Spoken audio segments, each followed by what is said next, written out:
Hello. Based on the news that's occurred over the last week or so, we've started to get a few client questions about this. I wanted to do a brief video talking about the collapse of SVB or Silicon Valley Bank, and what might come next and what this means to the overall financial system and economic markets. So we'll jump right in with a bit of a short background on SVB and then talk about what happened last week. So Silicon Valley Bank was actually founded about 40 years ago in the fall of 1983. Its main clients are small businesses, startups, and especially over the last few years, venture-backed companies. So a firm might raise $5 or $10 or $50 million from a venture capital firm.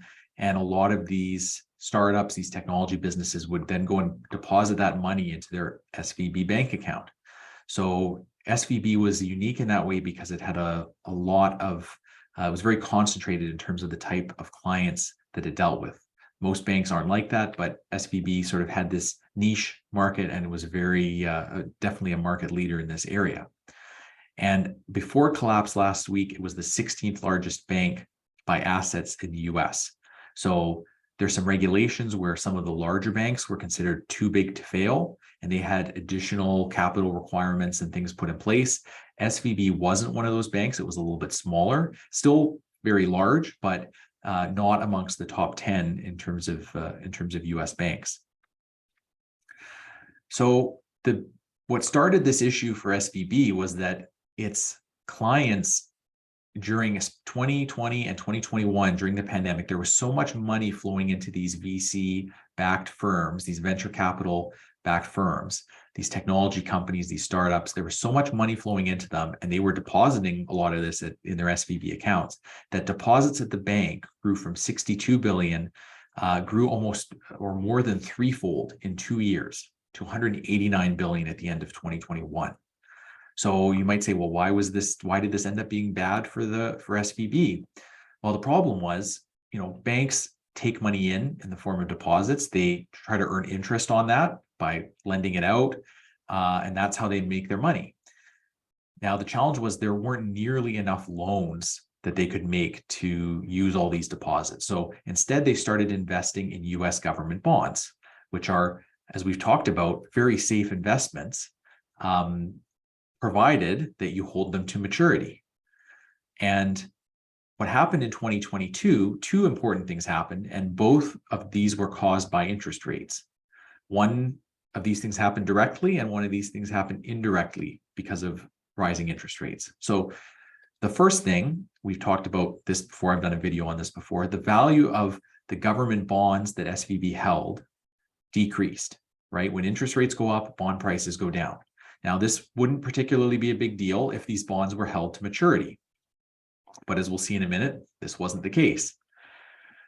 The second part, so if the value of bonds decreasing was caused directly by interest rates, the second part was caused indirectly by rising interest rates. So instead of money continuing to come in, instead of clients continuing to make deposits, a lot of these technology companies, the funding for them slowed way down in 2022 because the markets were falling, technology companies were out of favor.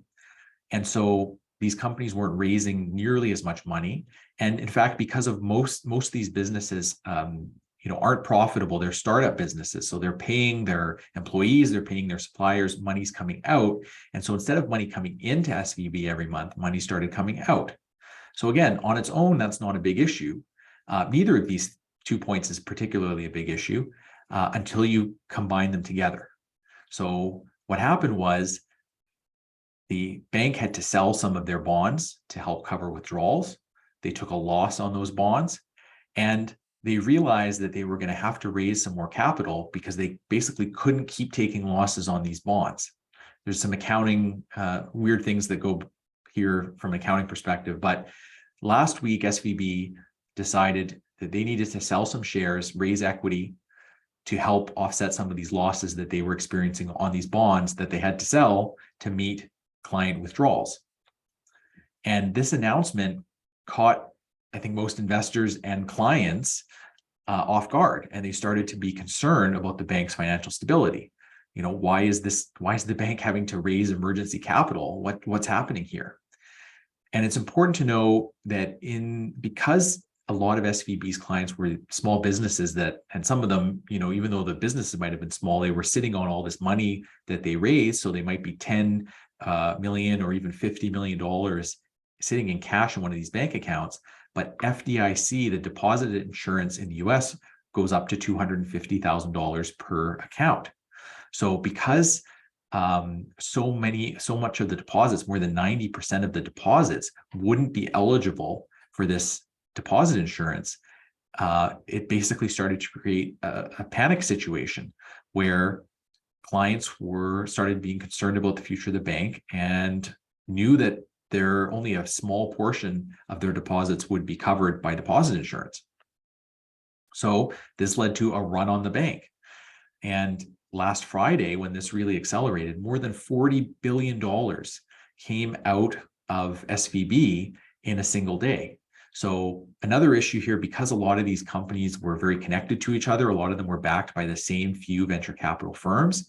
These VC firms basically sent emails and called their clients, the companies they'd given money to, and said, you better pull your money out because there's a chance that SVB will go out of business. And these very interconnected client base, which again is unusual, and it's a self-fulfilling prophecy. Once you get a little bit concerned that your bank might be going out of business and the money that's there isn't secure, you're going to go and try to take your money out. I liken it a little bit back to 3 years ago, the toilet paper shortage early in the pandemic.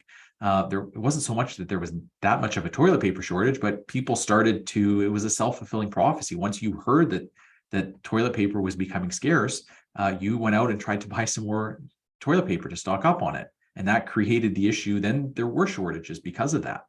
And so one of my favorite movies, or a movie I watch with my family every Christmas, it's a tradition, is It's a Wonderful Life. If you've seen the movie, relatively early on or in the middle of the movie, there's a run on the bank that happens there, and that the main character has to use some of his wedding savings, his honeymoon savings, to go and basically bail the bank out and give it to the clients to honor their withdrawals. There's a fun story from 1907 during a bank panic that happened then, where the JP Morgan, who was a man, he was the founder of the bank with his name.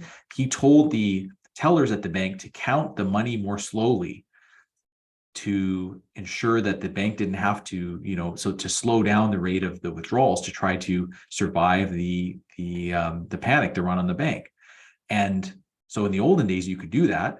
You were literally counting out bills, but now you can go and transfer millions of dollars with a couple clicks of the mouse or on your phone. So it allowed this run to happen much more quickly. And basically SVB didn't have enough in liquid savings to be able to cover the withdrawal requests, which is why the bank failed and went bankrupt. So that happened at the end of last week. Over the weekend, the Federal Reserve, the Treasury, and the FDIC, the Deposit Insurance Corporation in the States, had an emergency meeting, and they decided to cover all deposits, so above $250,000 from SVB and Signature Bank in New York, which also a smaller bank, but ran into a similar issue. And the point was here, they wanted to restore confidence because they figured that if they didn't do this on Monday, clients of smaller banks would start to get concerned that, and again, this would create a run on other banks. If you weren't sure if your money was safe, you take that out and try to move it into a bigger institution. So this did really slow down some of the panic. There were some other policies put in place as well to help stabilize U.S. regional banks. But this whole episode has shaken confidence in the financial system, both in the U.S. and in other countries. Another example of this, sort of the fallout from this, is Credit Suisse, which is a very long-standing banking institution in Switzerland. A little bit less important than its name and history might suggest. It's already much smaller today in terms of its market value than it was before. But nevertheless, it is quite an important bank, and the Swiss central bank lent Credit Suisse $54 billion just yesterday to help ensure that Credit Suisse can continue to operate. So once confidence gets shaken, it can take some time to settle back down, and you're not sure exactly which other institutions are going to get caught up in this. So that's a bit of a background in terms of what happened. In terms of going forward, 3 important things to keep in mind. The first, this is not a repeat of 2008. There are several reasons for this. The regulations are much stricter. The regulatory environment is much more focused than it was back in 2008. The banks are much better capitalized. So we don't think that should be a big concern. That's not what we're worried about. There is some concern about what other banks might get caught up in this, but don't be thinking that this is a repeat of the financial crisis. That's not nearly the same type of situation we're in today as we were back then. The second point is that our portfolios do not have significant exposure to U.S. banks. The stock market as a whole has actually held up reasonably well over the last week, all things considered, but the banks, especially some of the smaller banks, have been quite negatively affected. That's not a meaningful part of our portfolio, so it's not having significant impact at all. And the third piece is that bonds, so we talked about last year, bonds and stock prices went down, which was quite unusual. Well, over the last week, bonds are doing the job that we expect them to do, which is act as a stabilizer. Bond prices have been going up quite meaningfully in the last week. So that's helped to stabilize portfolio values, as I talked about. And so that's a good thing to see in this environment, a little bit more normal in terms of bonds acting, moving the opposite direction than stock prices. So again, there is a level of concern. We don't know exactly what's going to happen next, but it's at this point not a huge, you shouldn't be panicking about this. It's something we're watching pretty closely. If you have any other questions or concerns, feel free to reach out. We're always happy to chat, always happy to answer questions. And I'll sign off for now, but please reach out if anything comes up. Thanks for watching and take care.